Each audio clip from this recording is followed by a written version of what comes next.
여러분, 혹시 이런 경험 있으신가요? 사랑하는 사람이 세상을 떠난 뒤 그 사람과 나누지 못한 말 한마디가 평생 마음속에 남는 그런 경험. 아버지가 마지막으로 어떻게 지내냐고 물었을 때 솔직하게 대답하지 못한 것. 그 작은 거짓말 하나가 그 사람이 떠나고 나서야 얼마나 크게 느껴지는지. 오늘 제가 소개할 책은 바로 그 이야기에서 시작합니다. 아버지가 죽었습니다. 두 형제에게 전화 한 통이 걸려옵니다. 그리고 그 순간부터 두 사람의 삶은 완전히 달라집니다. 겉으로 보기엔 멀쩡해 보이는 두 남자. 한 명은 더블린에서 잘나가는 변호사고, 한 명은 체스판 앞에 앉아있는 무명 선수입니다. 그런데 이 두 사람, 아버지의 죽음 앞에서 완전히 무너집니다. 그것도 아주 조용히, 아무도 눈치채지 못하는 방식으로. 이 책의 제목은 인터메초입니다. 저자는 전 세계 독자들을 열광시킨 셀리 루니, 노멀 피플을 쓴 바로 그 작가입니다. 미국에서는 이 책 출간 당일 서점 앞에 수십 명이 줄을 서고 자정 카운트다운 파티를 열었습니다. 2007년 해리포터 마지막 권 이후 처음 느껴보는 흥분이라고 했을 정도입니다.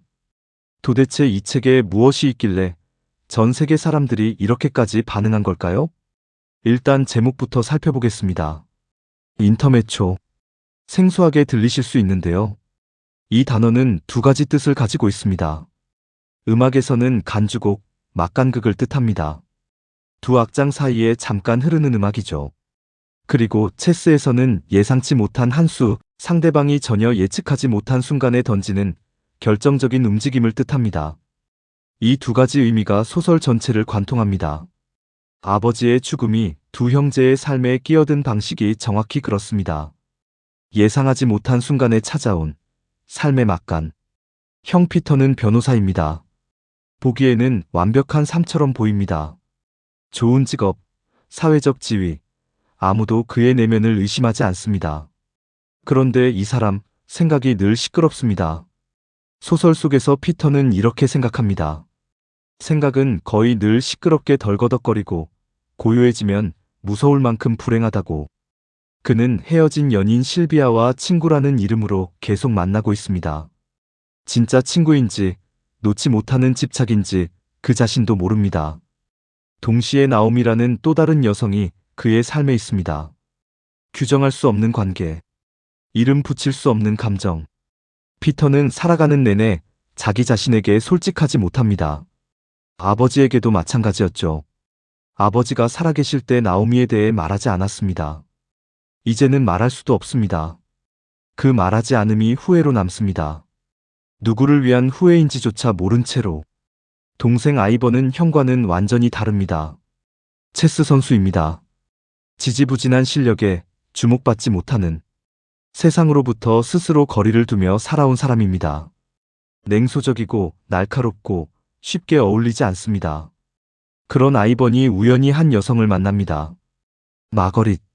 아이번보다 나이가 많고 작은 동네에서 흠잡히지 않게 조용히 살아온 여성입니다. 두 사람의 만남은 설명하기 어렵습니다. 아이번이 아무 말도 없이 자신의 여행 가방을 마거릿의 자동차 트렁크에 넣는 장면이 있는데요. 아무도 이유를 묻지 않습니다. 설명이 필요하다는 것 자체가 뭔가 이상하다는 걸 암시하는 셈이니까요. 그 침묵 속에서 두 사람의 관계가 시작됩니다. 이 두 형제는 겉으로 보면 완전히 다른 삶을 살고 있습니다. 그런데 공통점이 하나 있습니다. 둘 다 아버지의 죽음 이후 사랑으로 도피한다는 것입니다. 피터는 관계 속에서 자신의 혼란을 지우려 하고, 아이번은 마거릿과의 사랑 속에서 세상으로 천천히 걸어 들어가기 시작합니다. 셀리 루니는 이 두 가지 방향을 동시에 그립니다. 사랑으로 도망치는 것과 사랑으로 돌아오는 것. 소설의 배경에는 계급과 경제적 불안이 깔려 있습니다. 피터의 새 애인은 터무니없이 높은 임대료를 감당하지 못해 쫓겨날 위기에 처해 있습니다. 마거릿은 작은 공동체 안에서 아무에게도 손가락질 받지 않으며 살아야 하는 현실 속에 묶여 있습니다. 루니는 이처럼 사랑 이야기를 쓰면서도 그 사랑이 놓인 사회적 맥락을 절대 놓치지 않습니다. 이것이 그녀의 소설이 단순한 연애 소설로 분류되지 않는 이유입니다. 그리고 소설은 진행되면서 두 형제 사이에 묻혀있던 오래된 균열을 드러내기 시작합니다. 말하지 않은 것들, 서로에 대한 기대와 오해, 아버지라는 공통의 상실이 복잡하게 얽히면서 두 사람은 결국 서로를 마주하게 됩니다. 그 장면이 어떻게 펼쳐지는지, 두 형제가 과연 서로의 균열을 봉합할 수 있는지는 제가 여기서 말씀드리기 어렵습니다. 직접 읽으셔야 합니다. 한 가지만 말씀드리겠습니다. 이 소설에는 아주 강렬한 장면이 하나 있습니다. 피터가 실비아에게 전화를 겁니다. 지쳤고 술에 취해 있고 스스로 부끄럽습니다. 실비아가 중얼거립니다. 사랑해. 피터가 대답합니다. 나도 사랑해. 그리고 눈을 감습니다. 용서받고 싶다. 전부 되돌리고 싶다. 올바른 삶을 살고 싶다.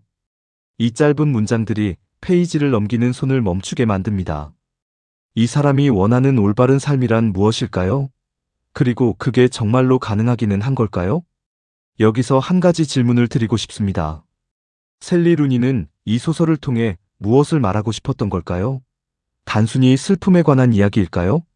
아니면 상실 이후에도 삶은 계속된다는 위로의 메시지일까요?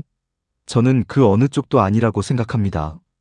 루니가 이 소설에서 던지는 질문은 훨씬 더 근본적입니다. 삶은 어떤 조건일 때 견딜만 할까? 멈칫거리며 결국 필멸을 향해 나아가는 것이 인간이라면 우리는 어디에서 삶을 지속할 힘을 얻을 수 있을까? 루니는 이 질문에 명쾌한 철학적 해답을 주지 않습니다. 대신 사랑과 사람이 보이지 않는 힘처럼 작용하는 장면들을 보여줍니다. 그 장면들을 통해 독자 스스로 답을 찾게 합니다. 그것이 이 소설이 600페이지가 넘는 분량임에도 단 한순간도 손에서 놓을 수 없게 만드는 이유입니다. 마지막으로 책 정보를 간단히 정리해드리겠습니다. 인터메초는 2026년 2월 5일 은행나무 출판사에서 출간된 셀리 루니의 네 번째 장편 소설입니다. 장르는 영미소설 현대문학입니다. 총 624쪽 분량으로 번역은 허진 번역가가 맡았습니다. 이런 분들께 특히 강력하게 추천드립니다. 삶의 전환점에 서 있는 분, 사랑하는 사람을 잃고 어떻게 살아가야 할지 모르겠는 분, 관계의 복잡함 속에서 지쳐있는 분, 그리고 단순한 로맨스를 넘어 인간의 본질을 탐구하는 문학을 좋아하시는 분.